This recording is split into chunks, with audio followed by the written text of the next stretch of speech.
ఒక పువ్వు యొక్క అద్భుతాన్ని మనం స్పష్టంగా చూడగలిగితే మన జీవితమంతా మారిపోతుంది. ప్రతి ఉదయం మనం మళ్ళీ పుడతాం. ఈరోజు మనం చేసేది చాలా ముఖ్యమైనది. మనస్సు మరియు శరీరం రెంటికి ఆరోగ్య రహస్యం ఏమిటంటే గతం గురించి దుఃఖించడం, భవిష్యత్తు గురించి చింతించడం లేదా ఇబ్బందులను అంచనా వేయడం కాదు, కానీ ప్రస్తుత క్షణంలో తెలివిగా మరియు శ్రద్ధగా జీవించడం. మార్పు లేకుండా ఏదీ ఉండదు. ఆరోగ్యం గొప్ప బహుమతి, సంతృప్తి గొప్ప సంపద. మనలోని ఆలోచనలతో మనం ప్రపంచాన్ని తయారు చేస్తున్నాము.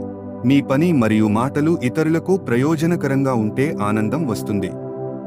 మీరు ముళ్ళు విసురుతారు, నా మౌనంలో పడి అవి పువ్వులుగా మారతాయి. నిజాయితీయే నిజమైన సంపద. సమస్యను పెంచకు, ఆదిలోనే తుంచు. సారము వెదుకు, వారు భారమును చూడరు. మనసు అలసిపోయే చిన్న పని కూడా ఎంతో శ్రమ అనిపిస్తుంది. నీటి మీద రాతలు నిజమే అయినా నిలువవు. మన ఖర్చులో ఖరీదైన ఖర్చు కాలం. మాటలు ఖర్చు లేనివి, కానీ విలువైనవి.